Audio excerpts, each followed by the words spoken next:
अस्सलाम वालेकुम प्यारी यूट्यूब फैमिली, कैसे हैं आप सब। उम्मीद के साथ कि आप सब ठीक होंगे। खुदा करे आप हमेशा ठीक रहें, तरोताज़ा और तंदुरुस्त, खाते पीते रहें, हंसते मुस्कुराते रहें अपने अपने ख़र्चे पर। तो ख़र्चा तो अपना अपना है, लेकिन हम एक दूसरे को दुआ तो दे सकते हैं ना। तो दुआ करने में कोई ख़र्चा नहीं आता, एक दूसरे के लिए दुआ करते रहा करें और इससे आपका भी भला होगा और हमारा भी भला होगा। तो जी, खिला खिला के पकौड़े जो है ना, क्या कहना चाहिए, आजकल तो जी वैराइटीज़ ऑफ पकौड़े हैं। बैंगन के पकौड़े, प्याज के पकौड़े और हरी मिर्ची पकौड़े तो खैर सदियों से ही चलते आ रहे हैं, खाते आ रहे हैं। तो लेकिन ये कि अब जो है ना, उन्हीं पकौड़ों को घुमा फिरा के डिफरेंट वैराइटीज़ और डिफरेंट ये और वो, तो बस तली हुई चीज़ें खा खा के ना, तो अच्छा बहरहाल खाना पीना तो चलता रहता है। और मैं बना रही थी कटलेट्स बच्चों के लिए, और पता नहीं बच्चे जो है ना, बस हर वक्त कहेंगे कि बस डिफरेंट डिफरेंट चीज़ें हो। मतलब सालन रोटी पे तो अब बच्चों का ना, सालन रोटी को तो बच्चे, मतलब आपने सिंपल सालन बना के और उन्हें दे दिया है तो बस फिर उनको ना ज़रा काफ़ी मुश्किल लगता है। तो थोड़ा सा अगर वैसे साथ में थोड़ी चटनी भी हो जाए या थोड़ा रायता हो जाए, तो सब्ज़ी में आप बेशक, क्या कहना चाहिए कि तड़का लगा दें चिकन का, तो भी बच्चे बड़े शौक़ से खा लेते हैं। एक एक कबाब दे दें, कटलेट्स दे दें, तो भी बच्चे जो है ना शौक़ से खा लेते हैं। तो बस बच्चों के ना कुछ अच्छा खा लें, पेट भर के खा लें, इस चक्कर में ही माएँ लगी रहती हैं और कुछ ना कुछ बस जो है ना अरेंज करना पड़ता है। तो बहरहाल ये तो ज़िंदगी की जो है ना नॉर्मल रूटीन के काम हैं, ये तो चलते रहते हैं, ये ख़त्म नहीं होते। ज़िंदगी में कुछ ऐसा होना चाहिए कि जो ज़रा ना इन रूटीन के कामों से भी हट करो। कभी कभी मैं बहुत एक ही रूटीन से ना तंग आ जाती हूँ।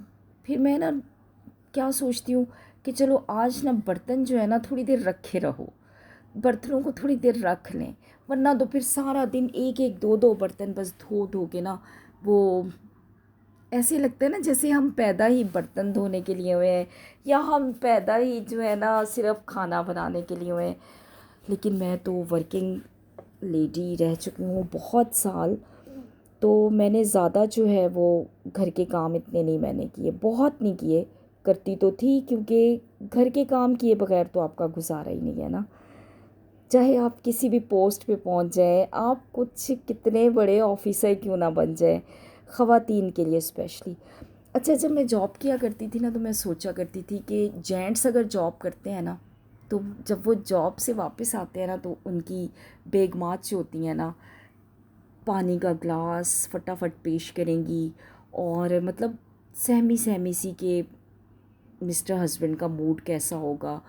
तो ख़वातीन जो है ना, ख़वातीन को मैंने 50% तो मैं कह सकती हूँ कि ऐसी होती हैं कि जो ड्यूटी ऑफ करके आती हैं, हाथ धोती हैं। कुछ लोग तो जो है वो जो मतलब ड्यूटी वाला ड्रेस होता है वो चेंज करते हैं। कुछ सीवीज़ में होते हैं, कुछ लोगों के यूनिफॉर्म भी होते हैं। यूनिफॉर्म वाले तो खैर मस्ट चेंज करते हैं, लेकिन बाकी ख़वातीन को देखा है कि जी बच्चे वेट कर रहे होते हैं, बच्चों को खाना अरेंज करके दे, आते ही वो शुरू हो जाती हैं और अपना बैग रखा, दुपट्टा जो है ना दरवाजे पे टांगा, ये तो जी सीधे किचन में लैंड करते हैं। और ख़वातीन की डबल ड्यूटी हो जाती है, क्योंकि अगर वो जॉब करती है ना, तो साथ साथ उन्हें घर भी देखना पड़ता है। नौकर आप कितने भी रख लें, अगर आप के पास कोई आपके पास किचन असिस्टेंट है, कोई आपकी हेल्प करने के लिए है, तो भी उसने मतलब महीने दो बाद तो जाना है, जाना है, घर जाना होता है, छुट्टी पे जाना होता है। और वैसे भी आए दिन कोई ना कोई मसले मसाइल रहते हैं। तो हमें ना काम करने की आदत हो ना, तो आफ्टर रिटायरमेंट भी हमें ना इतनी परेशानी नहीं होती है कि मतलब हम रूटीन में काम कर सकते हैं। लेकिन उन लोगों को मैंने बहुत परेशान देखा है कि जो लोग ना ड्यूरिंग जॉब या in the presence of kitchen assistant और तो वो काम नहीं करते हैं, तो बस सारा काम उन्हीं पे डाल देते हैं। तो फिर वो बड़ा परेशान हो जाते हैं। फिर उनको ना बहुत ज़्यादा फेस करना पड़ती हैं प्रॉब्लम्स को। तो बस काम करते रहना चाहिए। और जी, करेले काट रही हूँ तो मुझे याद आया कि मुझे करेले बनाना इतना अज़ाब नज़र आया करता था, और मिस्टर हस्बैंड को करेले बहुत पसंद। जो मेरे फादर इन लॉ थे उन्हें करेले बहुत पसंद, बल्कि ज़्यादातर लोगों को पसंद होते हैं। मेरे फादर को भी बहुत करेले पसंद थे। तो करेले बनाना मुझे ना बस अज़ाब नज़र आता था कि कटिंग कौन करे। फिर वो पहले छिलका उतारो, फिर उसको नमक लगा के रखो, फिर उसको 3 पानी में से धोएं, करेलों को धोएं, नमक लगा के धोएं, ये करें वो करें। जब से ये वाली टिप मेरे हाथ लगी है ना, मुझसे रोज़ करेले बनवा लें आप, कि ना करेलों का छिलका उतारें। हाँ, ये है कि आप अच्छी तरह करेलों को वॉश करके, जैसे आपने भिंडियाँ ड्राई करने के लिए रख देते हैं ना, तो भिंडी जब ड्राई होती है तो आप कटिंग करते हैं, इसी तरह करेलों को बिल्कुल ड्राई कर लें धो के। फिर कोई छिलका ना उतारें, बीज बस निकालें और सिंपल उनकी कटिंग करके फ्राई करके बना लें। तो बिल्कुल एक नॉर्मल सब्ज़ी की तरह आप बनाएं, कोई आपको एफ़र्ट नहीं करनी पड़ती, कोई आपको मुश्किल नहीं पेश आती, और मज़े से आप करेले बना लेते हैं।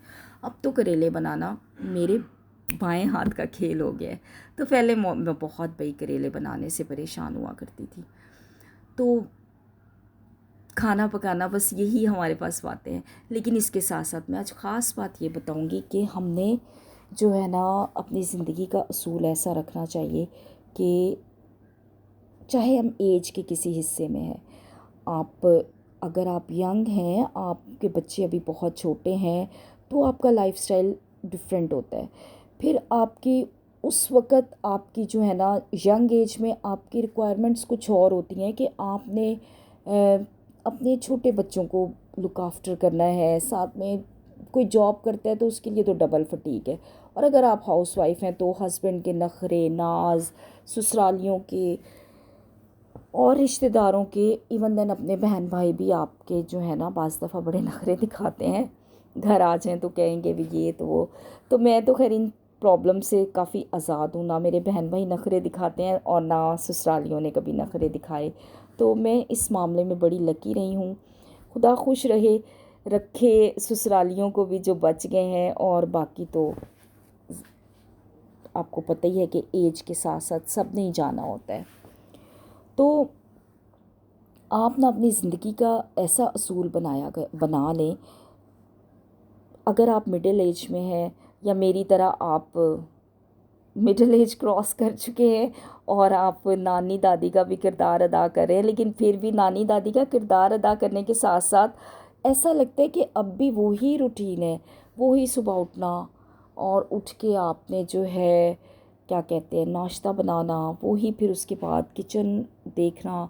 बस हाँ, अब ये मेरे साथ एक प्लस पॉइंट हो गया कि अब मुझे भाग भाग मतलब जल्दी जल्दी तैयार होना, फिर ड्यूटी पे जाना, और ड्यूटी भी मेरी काफ़ी टफ़ थी। और आपको पता है कि डिफरेंट प्रोफेशंस होते हैं, और हमारे मुल्क में जो है ना कुछ इदारे ऐसे होते हैं कि जहाँ बहुत ही पंचुअलिटी, बहुत ज़्यादा सख्ती और बहुत डिसिप्लिन के साथ आपको पूरी ज़िंदगी रहना पड़ता है। तो वक्त तो गुज़र जाता है, वक्त कभी रुका नहीं है, लेकिन अगर वक्त खूबसूरत गुज़रे तो अच्छी यादें रह जाती हैं। आपके लाइफ पार्टनर ने आपका साथ दिया हो, और आपके अच्छे बुरे वक्त में ज़्यादातर तो देखें जी लाइफ पार्टनर साथ देते हैं, क्योंकि शादी के बाद तो देखें फिर उन्हीं की रिस्पॉन्सिबिलिटी होती है कि क्योंकि आप अगर जॉब कर रहे हैं तो फिर आप अपनी फैमिली के लिए कर रहे हैं ना, आप अपने पेरेंट्स के लिए तो नहीं कर रहे। कि हाँ, जब आप कमा रहे होते हैं तो आपके पेरेंट्स आपके हर चीज़ के रिस्पॉन्सिबल होते हैं, और शादी के बाद आपके ससुराली या आपका लाइफ पार्टनर, ज़्यादा तो लाइफ पार्टनर की रिस्पॉन्सिबिलिटी होती है कि वो आपको लुक आफ्टर करे हर तरह से और आपका ख्याल रखे। तो अक्सर लोग जो है ना लकी ही होते हैं, लेकिन कुछ बड़े अजीब व गरीब किस्म के लोग होते हैं कि वो अपनी मतलब कि वर्किंग लेडीज़ हैं, वर्किंग ना भी हों फिर भी बाज़ दफ़ा इतने घर के झमेले होते हैं कि आपसे अकेले मैनेज करना बहुत मुश्किल हो जाता है। तो मेरी दुआ है कि हर बेटी, हर बहन जो है वो खुदा करे कि उसका लाइफ पार्टनर उसका साथ दे हर मुश्किल वक्त में, हर परेशानी में, दुख में, तकलीफ़ में, क्योंकि माँ बाप के लिए ये बड़ी खुशनसीबी होती है कि अगर बेटियां अपने घरों में खुश हों, बेटियों के कोई इश्यूज़ ना हो, कोई प्रॉब्लम्स ना हो, तो माँ बाप के लिए ये बड़ी खुशी की बात होती है। तो लेकिन हमने अपने रवैयों को भी अच्छा रखना होता है। उसके लिए सिर्फ ये नहीं कि आपका लाइफ पार्टनर ही रिस्पॉन्सिबल है, आप ख़ुद भी रिस्पॉन्सिबल हैं। और मैं तो समझती हूँ कि 80% तो आप खुद रिस्पॉन्सिबल होते हैं कि आपका क्या किरदार है, आप किस तरीके से अपनी फैमिली में चल रहे हैं, क्या आप सबका ख्याल रख रहे हैं, being a mother, being a bhabhi, being a daughter in law, आप कैसे चल रहे हैं। ये माहौल जो होता है ना, किसी एक से नहीं बनता, सब फैमिली मेम्बर्स मिल के घर का माहौल बनाते हैं। और घर का माहौल जब प्लेजेंट होता है, जब बड़ा अच्छा होता है, तो सबका ही टाइम अच्छा गुजरता है। और इसी तरह से अगर मिलजुल के रहा जाए तो वक्त बड़ी खूब, फिर हालात चाहे कैसे हो, इकोनॉमिकली अगर आप क्राइसिस में भी हैं, कोई बहुत आपके पास माल दौलत नहीं है, लेकिन आप एक मीडियोकर फैमिली भी हैं, तो भी अगर मिलजुल के सब प्यार मोहब्बत से रहते हैं तो वक्त बड़ा खूबसूरत गुजर जाता है। तो ये आपके हाथ में है कि आपने कैसा माहौल बनाना है। तो कोशिश किया करें कि खूबसूरत वक्त गुजर जाए, क्योंकि ज़िंदगी जो है ना, एक तो एक ही दफ़ा मिलती है, और दूसरा ये कि ये बहुत शॉर्ट ज़िंदगी होती है, कोई बहुत लंबी ज़िंदगी नहीं है। कभी हमें वक्त ही नहीं मिलता कि हम अपने हालात को, अपने वक्त को दुरुस्त कर सकें, और जो वक्त गुजर जाता है वो कभी लौट के नहीं आता। तो इसलिए जो वक्त प्रेजेंट है उसे खूबसूरती से गुजारें, ताकि आपके पास जब ये वक्त पास्ट बन जाए तो भी आप इतना ही याद करें, इतना ही आप मिस करें कि जैसे आप साथ रहते हुए एक दूसरे के साथ वक्त बिताते थे, कि वो यादें जो है ना आपकी पास्ट की, वो आपके साथ जुड़ी रहें, खूबसूरत अंदाज बनकर, खूबसूरत तरीके से जुड़ी रहें। तो अपना बहुत सा ख्याल रखिएगा और अपने वक्त को खूबसूरत बनाएं, क्योंकि जब वक्त गुज़र जाता है ना, तो कि फिर कभी लौट के नहीं आता। जो आज है ना, वो हमेशा कल में कन्वर्ट हो जाता है। तो बहुत शुक्रिया जी। अल्लाह हाफिज़।